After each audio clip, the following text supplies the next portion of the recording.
So, Hamlet is alone on stage. So we have another soliloquy from him. He's going to give a brief speech of about 20 lines or so. This is his immediate reaction to what he has heard from the ghost, and now that the ghost has departed. Okay? Notice the series of exclamations, the series of questions, what else, and shall I couple hell? And now he says to himself, to you, my sinews grow not instant old, but bear me stiffly up. Right? It's must be something like he's shaking, and he feels like he's, losing his balance or his footing, and he's like, look, bear me stiffly up, help me stand up.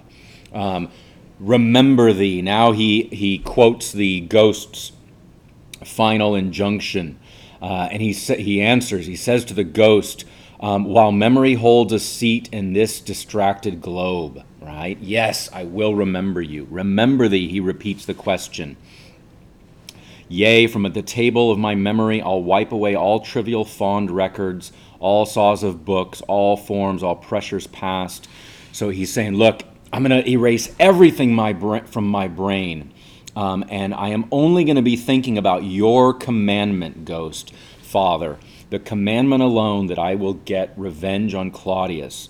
That is the only thing that's going to be in the book and volume of my brain, unmixed with baser matter. By heaven, I will get my revenge.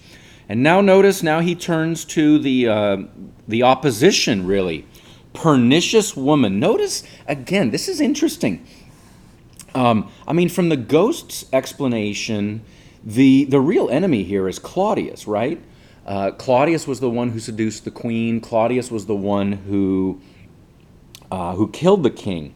But notice Hamlet's first response is towards the woman. And this is, again, showing us, as we saw earlier in Act 1, especially in that first soliloquy of Hamlet, just how focused he is on his mother and what he perceives as his mother's betrayal of his father and her loyalty to her father by marrying so soon after his death, right? So right away he's still thinking about the woman, but now he turns to Claudius. Villain, villain, smiling, damned villain.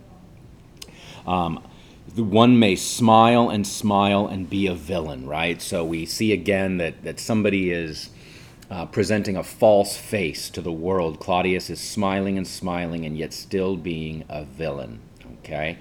So I am sure it may be so in Denmark that it's possible that someone can smile and be a villain.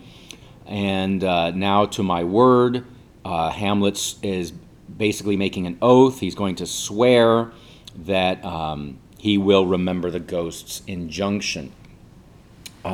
Often this particular moment is presented with Hamlet either cutting himself, like often cutting his hand, as a way of kind of making a blood pact, the way you would kind of make a blood oath.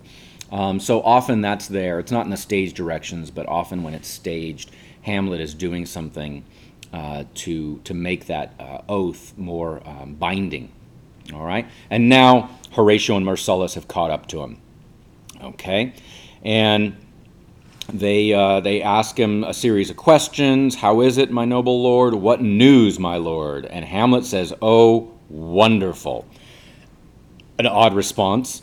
It is a wonderful in some sense to Hamlet, of course, right, that he is now going to be able to get revenge, and he has a purpose in life, whereas before he seemed to not even want to be living anymore. Okay?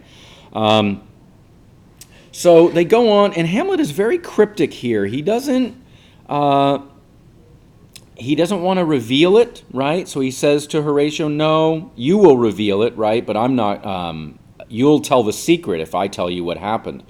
And so the Hamlet basically tries to sort of discourage Horatio and Marcellus from finding out about this.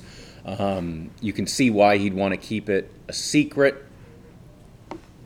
So they go on a little bit and continue to talk. Hamlet, notice at 138, he says, "This is an honest ghost. That let me tell you." I mean, that's an odd conclusion for Hamlet to draw here. We don't know that the ghost is honest. I mean, it's a spirit after all, and we, don't have any other confirmation other than Hamlet's perception of the events. So Hamlet asks them to make an oath to him. So there's kind of a reversal now, whereas the ghost asked Hamlet to swear, now Hamlet is asking them to swear. And he asks them to swear that they never say what they saw tonight, right? So never tell anyone that the ghost came, never tell anyone that Hamlet followed it. And while Hamlet is asking them to swear, the ghost cries out from under the stage, "Swear." It must be really terrifying, right?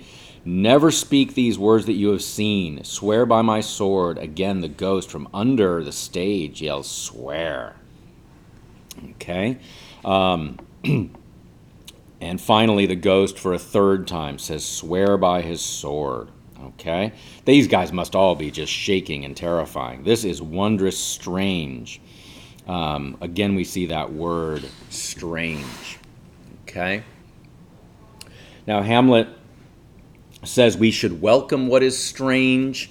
He has a rather ironic line here. He says, "There are more things in heaven and earth, Horatio, than are dreamt of in your philosophy." What's ironic about that, of course, is that Hamlet's the one who has done so much dreaming in philosophy. But here he attributes that to Horatio. Okay? And now he lays out a plan, which is a really odd plan. He says to Horatio and Marcellus, "Never tell anyone, so help you mercy, no matter how strange or odd I sometimes bear myself." And he says, "Perchance hereafter shall think meet to put an antic disposition on." So when he says that, let's paraphrase that. He's saying, I'm going to find it appropriate after this to put on an antic disposition, antic meaning mad or crazy. So basically he's saying, like, I'm going to pretend to be mentally ill.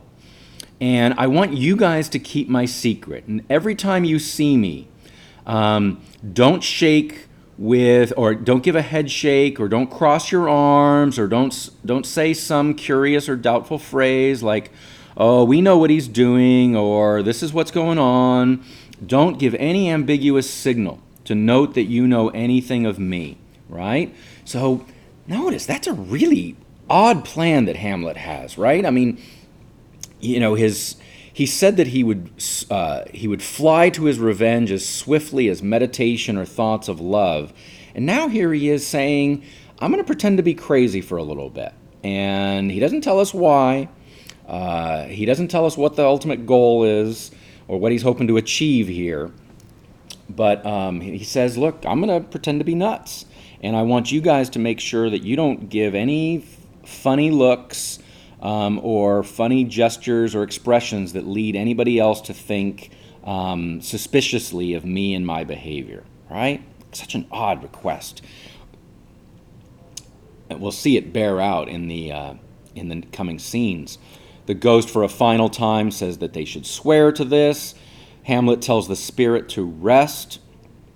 And I ask you, gentlemen, to do what I ask of you, right? Express your love and friending to you. God willing, this shall not lack. Still your fingers on your lips. The time is out of joint.